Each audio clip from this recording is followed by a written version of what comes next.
Buenas tardes a todos y muchísimas gracias por acompañarnos esta tarde en la presentación del documento de perspectivas geoeconómicas y financieras de mitad de año. Si recuerdan, a principios de año tuvimos la oportunidad de presentar nuestro documento de cómo veíamos el mundo, la economía, la sociedad, pero sobre todo el contexto geopolítico y lo titulamos precisamente Implicaciones de un nuevo ciclo geoeconómico, porque si conocen bien nuestra visión, desde el año 2022 en Singular Bank estamos hablando de nuestras 5 Ds y una de ellas es precisamente la desconfiguración del orden mundial. Un reto porque es un proceso que se produce a lo largo de la historia de la humanidad y que en la época reciente, a lo largo del siglo XX, hemos visto también cómo se reconfiguró el orden mundial, dando lugar como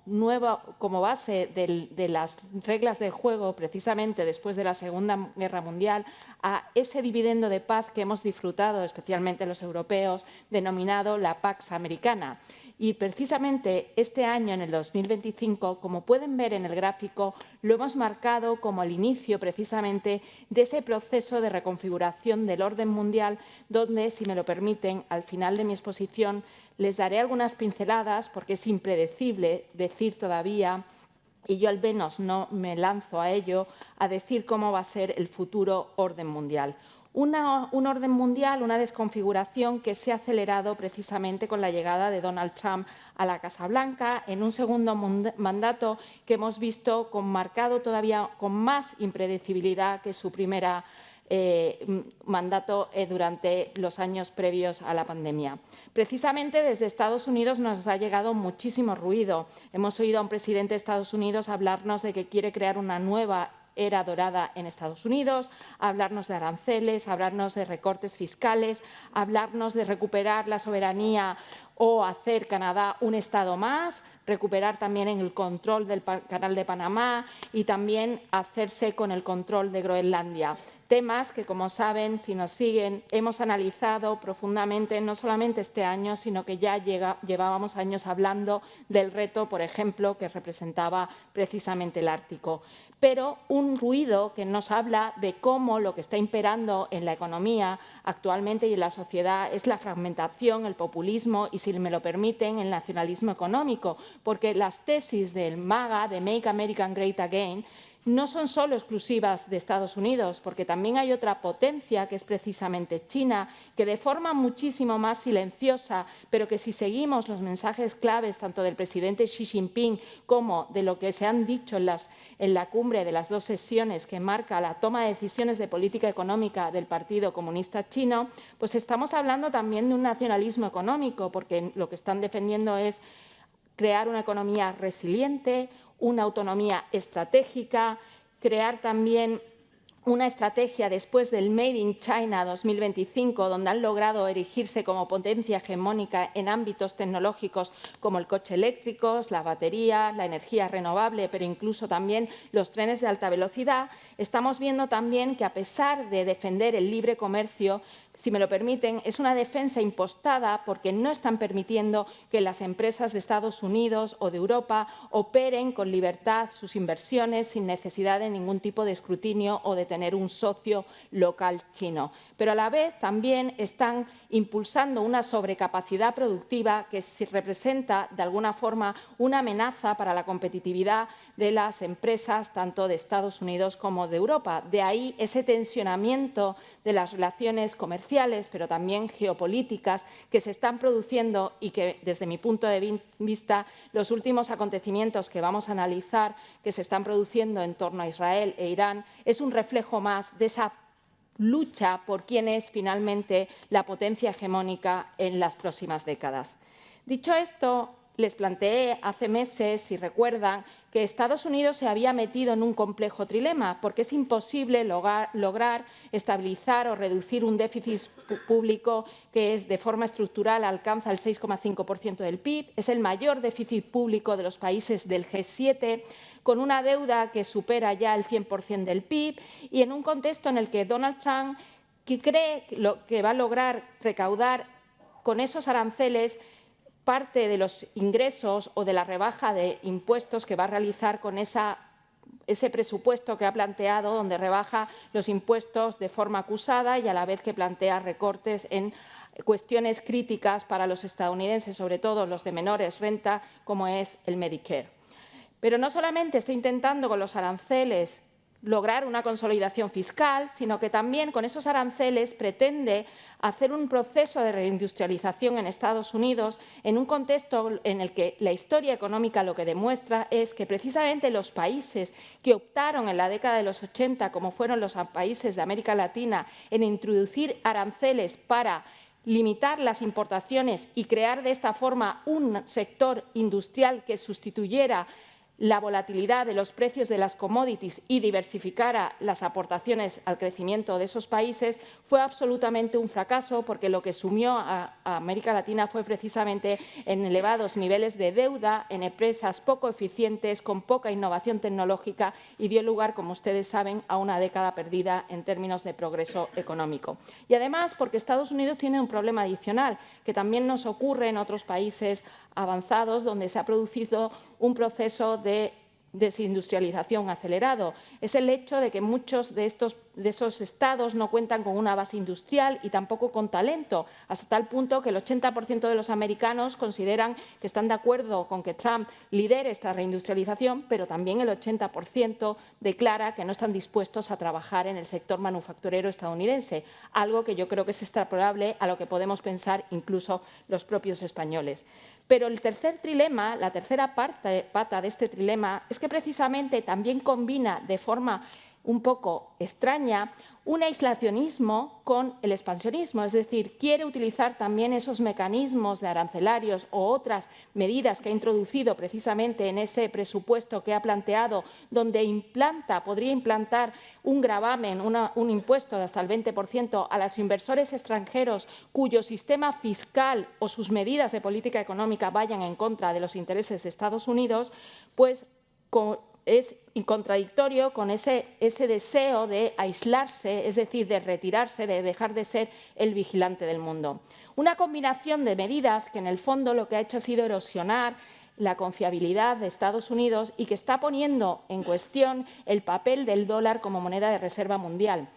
Yo les adelanto que todavía es pronto para decir que Estados Unidos va a perder ese poder, esa excepcionalidad, porque ahora mismo no existe ninguna divisa que pueda cubrir el papel del dólar. El yuan no podría serlo, porque al final es una moneda intervenida por una dictadura que es China. Y, por otro lado, el euro todavía no tiene capacidad de serlo, porque para eso tendríamos que avanzar en la unión del mercado de capitales y, sobre todo, apostar por la emisión de eurobonos de forma masiva, por lo menos que represente el 10% del PIB de la eurozona. Dicho esto, estas medidas que ha planteado Donald Trump, pero también si la unimos con ese mensaje que lanza el Gobierno de Xi Jinping, donde hay una defensa absoluta del nacionalismo económico que no casa con ese libre comercio que ha caracterizado las décadas anteriores ni las bases de una economía de mercado, me gustaría resaltar este mapa, un mapa que, curiosamente, el primer ministro de Canadá ha mostrado a sus colegas en esta última cumbre del G7, y es el hecho de que vivimos un mundo que no tiene nada que ver desde el punto de vista no solamente económico, sino también del poder de un país que ocurría a principios de siglo. Es decir, Estados Unidos ha dejado de ser el primer socio comercial de la mayoría de los países del mundo y es actualmente China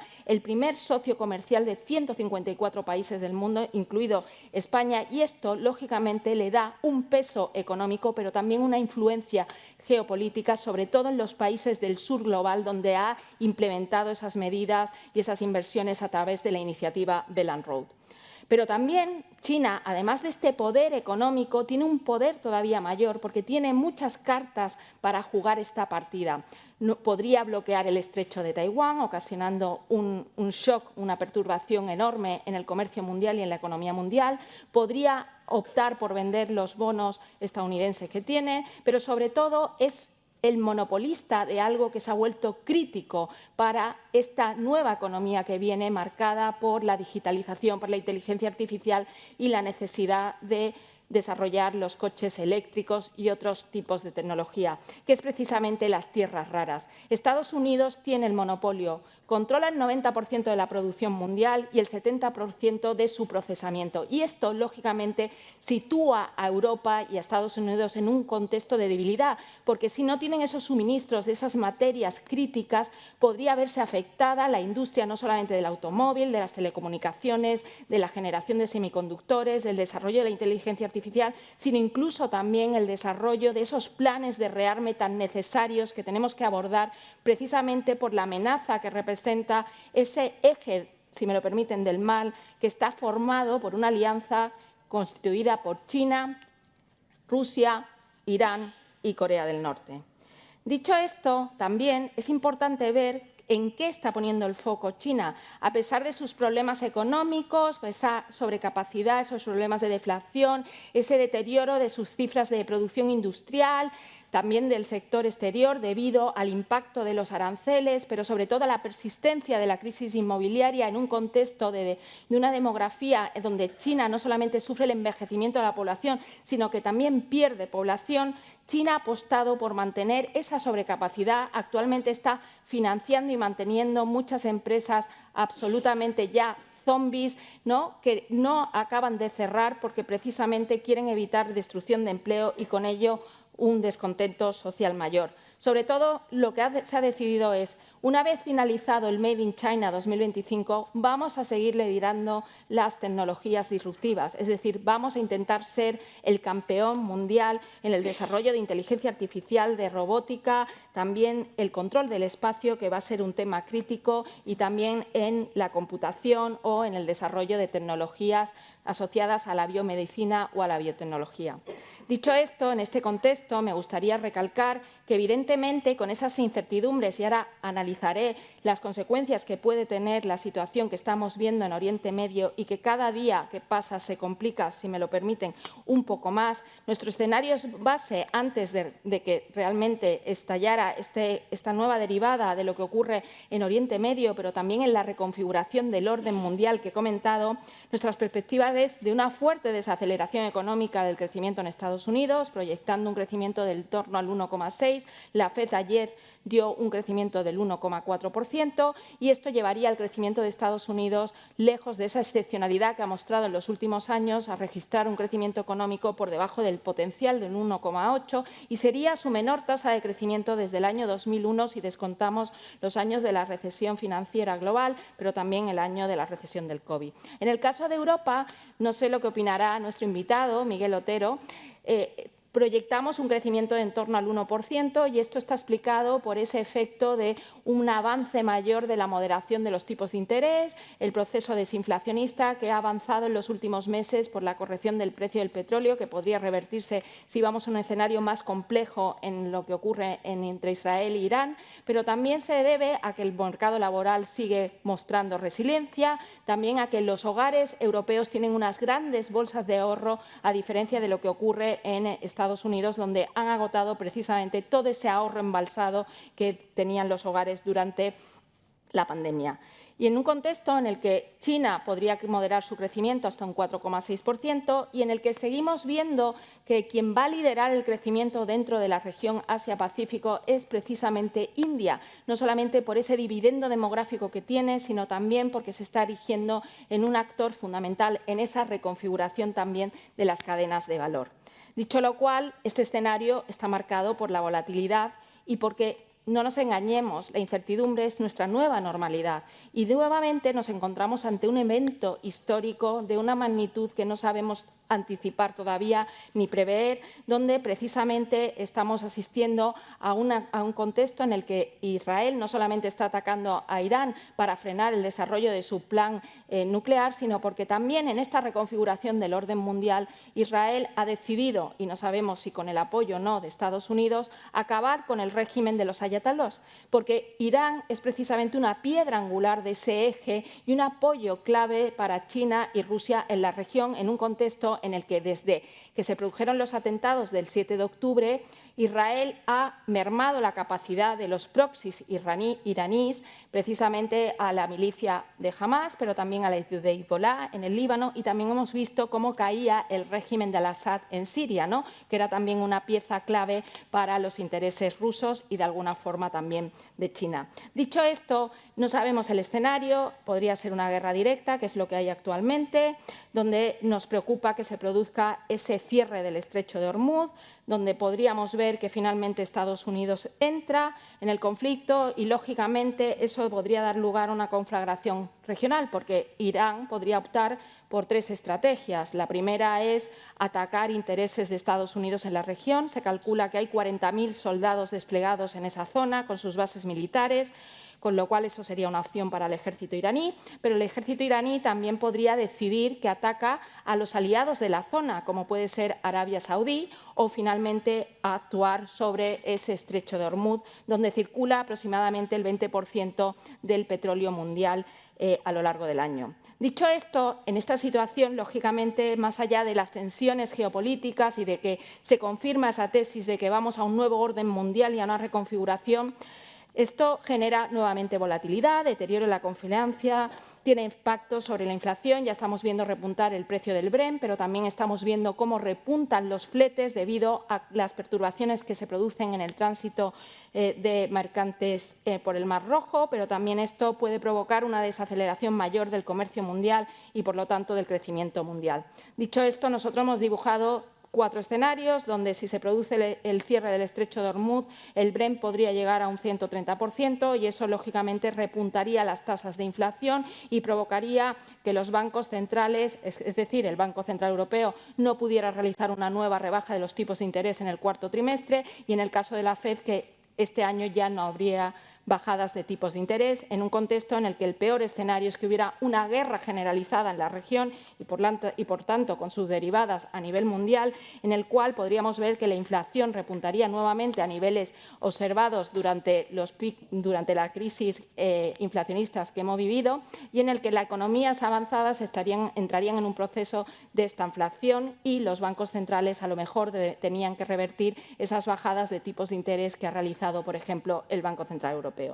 Dicho esto, a mí me gustaría recalcar esta tarde que, al final, la guerra comercial es la punta del iceberg de esta lucha que tienen Estados Unidos y China por erigirse o por mantenerse como potencia hegemónica. Y aquí estamos viendo una lucha en torno a 3 ejes, si me lo permiten.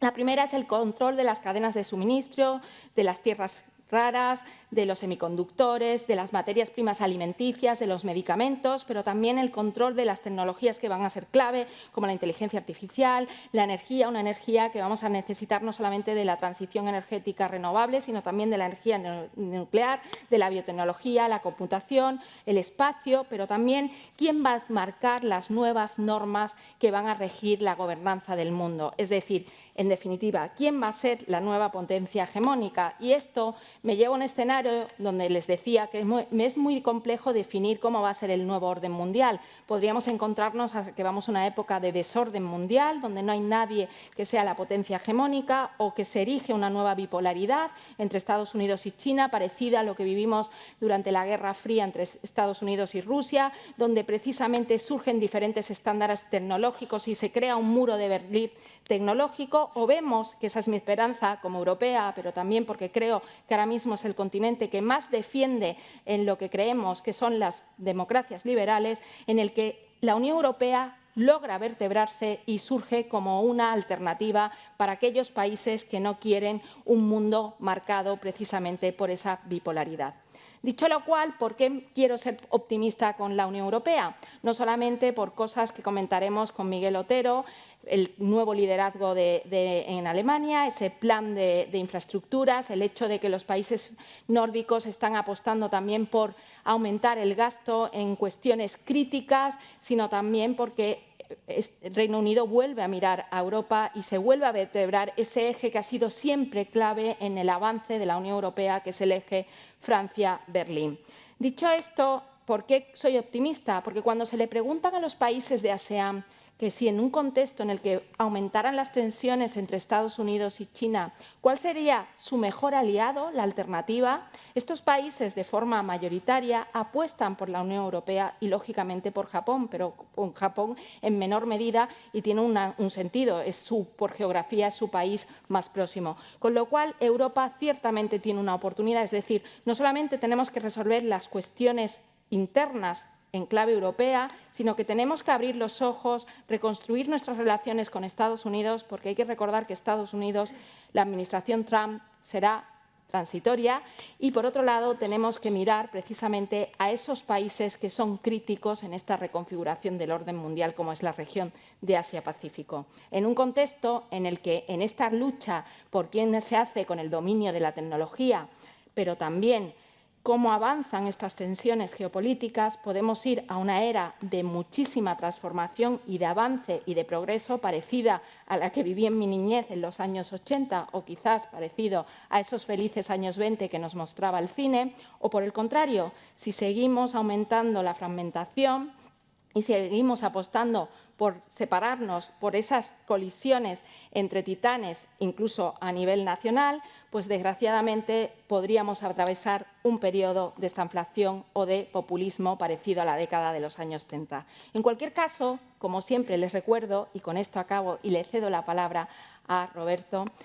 me gustaría recordar que cuando uno mira cuál ha sido la senda de crecimiento de la economía mundial y del mundo, es una historia siempre de progreso, a pesar de las dificultades que podamos pasar a corto plazo. Porque la palabra crisis en realidad es cambio, abre retos, pero también trae nuevas oportunidades. Muchas gracias.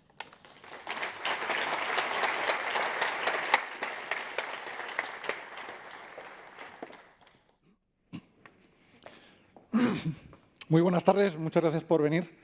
Pues aquellos de ustedes que tengan carteras gestionadas con Singular Bank, que sepan que hoy nuestros gestores han estado lanzando órdenes para reducir la exposición a la renta variable de sus carteras. Hoy estamos lanzando toda la batería de comunicaciones y esto pues rápidamente se irá materializando, implementando en todas las carteras de nuestros clientes. Tuvimos esa combinación de acierto, de agilidad, de fortuna, porque cuando los mercados están rotos es difícil justo pillar el mínimo de mercados, para en un comité de inversiones extraordinario, el 7 de abril, incrementar el peso de la renta variable después de haber estado infraponderados durante bastante tiempo. Era un momento en el que por fin las valoraciones pues eran confortables, las expectativas estaban deprimidas, el posicionamiento inversor era conservador cuando muchos estaban capitulando, tirando la toalla, y nosotros, yendo en contra del rebaño, pues aprovechamos ese momento para incrementar exposición. Y ahora estamos haciendo exactamente lo contrario. Lo que estamos además es acentuando esos sesgos geográficos y sectoriales. Estamos acentuando esa infraponderación de Estados Unidos respecto a Europa y respecto a Asia-Pacífico. Estamos reforzando esas posiciones en sectores, en temáticas que se han quedado rezagadas, como pueda ser el sector sanitario, mercados como el japonés. Y sobre todo estamos aprovechando que en la renta fija pues los retornos son todavía confortables. Porque al final, construir la estrategia de inversión, definir la asignación táctica de activos en cada momento, es un juego no solo de discernir si las bolsas pueden seguir subiendo o van a bajar, sino ponerlo en relación con lo que hacen el resto de activos. Es decir, tenemos que compararlo con los retornos que podamos esperar con la renta fija, tenemos que incorporar los riesgos que se ciernen sobre cada uno de los activos y tenemos que ver también la interrelación entre ellos. Así que desde el punto de vista positivo tenemos argumentos muy sólidos. Este ciclo continúa. Las empresas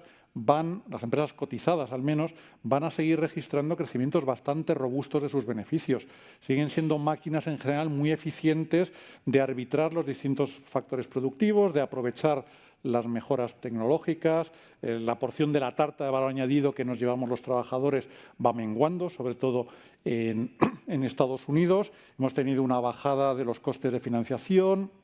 de las tasas impositivas y de algunos otros factores productivos. Así que, pese a una economía estadounidense que, como bien decía Alicia, este año quizás apenas crezca el 1,5%, estamos todavía proyectando crecimientos del 7% este año, del 8% el año que viene, en Europa del 4% y del 8% respectivamente. lógicamente con el impulso de los sectores tecnológicos, de los sectores sanitarios y del sector financiero. Así que esto es algo que va a dar bastante soporte, pone una red a las caídas de las bolsas. Contamos también con el impulso de las megatendencias. Estamos en un momento en el que las empresas tienen que invertir en su digitalización, tienen que invertir en infraestructuras tecnológicas, energéticas o de transporte. Los gobiernos están apoyando estas iniciativas con los fondos Next Generation en Estados Unidos y muchos otros. Por lo tanto, tenemos aquí un soporte al crecimiento que puede darle continuidad al ciclo. Tenemos esa relajación de las políticas monetarias. Está prácticamente completado en la Europa continental, en la eurozona. Esta semana han bajado tipos los bancos centrales de Suiza, de Suecia, de Noruega. Sin embargo, la Reserva Federal y el Banco de Inglaterra no lo han hecho todavía, mantienen todavía tipos por encima del 4%, pero es algo que poco a poco va permeando en los costes de financiación, reduce también el coste del capital y es algo que sustenta unas valoraciones en niveles históricamente elevados. Y luego, no todas las bolsas están subiendo al unísono, siempre hay oportunidades en las bolsas, siempre hay sectores, mercados rezagados, donde las expectativas no son tan complacientes como en otras, y eso siempre justifica pues, tener una exposición a la renta variable. Mencionaba antes Japón, el sector sanitario, sectores de infraestructuras, algunas oportunidades como en la bolsa británica. Así que son todos argumentos para mantener una exposición relevante a la renta variable. Pero también tenemos unas expectativas que vuelven a ser complacientes. El mercado ha hecho un movimiento en V, el mercado está prácticamente en los mismos niveles que en marzo y el mundo ha cambiado bastante y no para mejor. Parece que el mercado está ignorando que estamos a 2 semanas de que acabe ese periodo de suspensión de los aranceles recíprocos que anunció Trump. Estamos también en ciernes de que se noten los impactos en la inflación o en la actividad económica, sobre todo en Estados Unidos, de esos aranceles que ya están en vigor y que multiplican por varias veces los que había el año pasado. Por supuesto, también los impactos potenciales que puede tener la guerra entre Israel e Irán y muchos otros elementos que ahora mismo suponen una gran incertidumbre. Tenemos unas valoraciones muy exigentes, especialmente en Estados Unidos. Ha habido una pequeña rebaja de las estimaciones de beneficios, pero es que el Standard & Poor's está cotizando a 21,8 veces los beneficios proyectados dentro de 12 meses. Las tecnológicas estadounidenses vuelven a estar a PER 28, descontando otra vez un crecimiento exponencial perpetuo, a pesar de la irrupción de China en la carrera de la inteligencia artificial y suponiendo que las megatech van a ser capaces de acaparar la mayor parte del valor añadido generado por la inteligencia artificial. Bien, es cierto que las valoraciones son bastante más confortables en Europa y en Asia. En Europa estamos de media en un PER de poco más de 14 veces, en España de 12 y pico, Japón está también a 14,2, pero claramente si la Reserva Federal no es capaz de bajar los tipos de interés tanto como se anticipa, el mercado descuenta 3/4 de punto, las valoraciones actuales no son sostenibles. Luego tenemos la competencia de la renta fija. Tenemos una deuda que en Estados Unidos, unas letras del Tesoro que en Estados Unidos siguen dando más de un 4%, unos bonos corporativos que allí pagan el 5%, que todavía en Europa pagan más del 3%. Ya les digo que aquí hay que poner en la balanza esos retornos esperados de la renta variable, entre el 5 y el 8% en los próximos 12 meses desde el nivel actual, con esa renta fija que todavía nos permite ganar confortablemente entre el 3 y el 4% en Europa. Y, por supuesto, tenemos todas las incertidumbres geopolíticas ya explicadas, que ahora mismo vamos a volver a comentar, pero que son los que finalmente nos han hecho decantar esa balanza en el Comité de Inversiones de antes de ayer para reducir la exposición a la renta variable y volver a una infraponderación. Estar en una estrategia cauta no significa estar fuera del mercado, ni mucho menos, porque hay buenas oportunidades. En la renta fija tenemos esos bonos corporativos con grado de inversión con una TIR por encima del 3%, los bonos high yield bien por encima del 4%, y tenemos 2 segmentos que llevamos recomendando desde hace bastante tiempo que nos parecen muy atractivos, que diversifican bastante, sobre todo los fondos que compran a los bancos parte de los préstamos bancarios, de los sindicados, que tienen la ventaja además de estar ligados a tipos flotantes, y también las emisiones subordinadas de entidades financieras en unos niveles de rentabilidad y solvencia muy robustos y que están amortizando anticipadamente. Y, por supuesto, dentro de la renta variable todavía hay muchos segmentos en los que queremos estar invertidos. Bueno, todo esto, lógicamente, es el resultado de un análisis bastante exhaustivo de todos los activos financieros, de todas las variables que entran en juego y que al final numéricamente nos marcan un escenario base, lógicamente sometido a mucha variabilidad, a mucha incertidumbre, que como resultado general nos lleva a una frontera eficiente, a unas combinaciones óptimas de activos bastante más plana que hace 2 meses cuando incrementamos el peso de la renta variable. Los retornos de las bolsas, sobre todo en Estados Unidos, se nos alejan de esa frontera eficiente y, sin embargo, en renta fija tenemos una rentabilidad de riesgo más atractiva. Este no es el único cambio que hemos hecho en nuestra estrategia de inversión, porque estamos también viviendo un cambio, el tiempo dirá si es temporal o permanente, en el régimen de correlaciones entre los distintos activos. Estábamos acostumbrados que en periodos de gran incertidumbre, de eventos geopolíticos negativos, las curvas de tipo se venían para abajo, que el dólar se apreciaba y viceversa. Es decir, tener abierta la exposición al dólar era un elemento que hacía nuestras carteras más resilientes, sobre todo en periodos negativos. Pero este gráfico lo que muestra es que justo en los últimos meses, de repente, la evolución del dólar y de las bolsas, sobre todo de la bolsa estadounidense, se ha sincronizado en positivo. Es decir, ahora el dólar tiende a depreciarse cuando la bolsa estadounidense baja, a apreciarse cuando se produce el fenómeno contrario, y los inversores europeos, asiáticos, de repente nos hemos dado cuenta que no solo tenemos un elemento que nos resta riesgos, sino tenemos un doble riesgo abierto, y esto con todas esas incertidumbres respecto al proceso de desglobalización, de desdolarización, de menor apetito de los capitales de financiar ese déficit gemelo de Estados Unidos, con esa ganancia de protagonismo del oro en las reservas de divisas de los bancos centrales de países emergentes, con esa pérdida de excepcionalidad de Estados Unidos en términos de crecimiento económico, de liderazgo tecnológico, de liderazgo geopolítico y con un proyecto presupuestario que ahora mismo se está debatiendo en el Congreso de Estados Unidos, que no va a hacer más que acentuar, que perpetuar la deriva fiscal, la acumulación de deuda como si fuera una bola de nieve, pues lleva a que los inversores seamos más reticentes a la hora de invertir en dólares. Así que ya hicimos un primer movimiento cuando hizo un amago de acercarse a 1,10 hace mes y medio, y ahora hemos tomado la decisión de cubrir otra parte del riesgo dólar que tenemos a través de la exposición en la renta variable estadounidense. Somos plenamente conscientes de que el enorme diferencial de intereses entre Europa y Estados Unidos, entre la Fed y el Banco Central Europeo, puede hacer que el dólar temporalmente vuelva a acercarse a 1,10. Pero esto es un estricto elemento de gestión de riesgo de las carteras que nos llevan a reducir esta exposición al dólar. Este es el gráfico que muestra los diferenciales que ofrecen los distintos segmentos de renta fija. Aquí lo que nos interesa es estar cuanto más arriba, más a la derecha, mejor, y donde estamos prefiriendo esos segmentos a caballo entre el grado de inversión y el high yield, ¿no? Entre el triple B y el doble B. El coste de cobertura del dólar es bastante elevado. Significa que en renta fija ahora mismo los retornos esperados son ligeramente superiores en Europa, y lo que sí que estamos implementando muy estrictamente es centrarnos en plazos intermedios. Lo que queremos evitar es esa volatilidad que tienen los tipos de interés de largo plazo, ahora que los inversores, lógicamente, exigimos una mayor prima temporal, una mayor prima de riesgo a esos bonos, sobre todo en Estados Unidos, a largo plazo. Bueno, y termino con este resumen de las ideas de inversión que verán en el cuadernillo, en el folleto de actualización de nuestras perspectivas de inversión. Ya los he mencionado todos, pero que al final significa que todavía podemos tener carteras muy ricas, muy bien diversificadas, y aunque los índices bursátiles en agregado quizás no vayan a subir demasiado en los próximos meses, sí que creemos que vamos a seguir viendo muchísimas rotaciones internas dentro de las bolsas, y ahí podemos batir a los índices.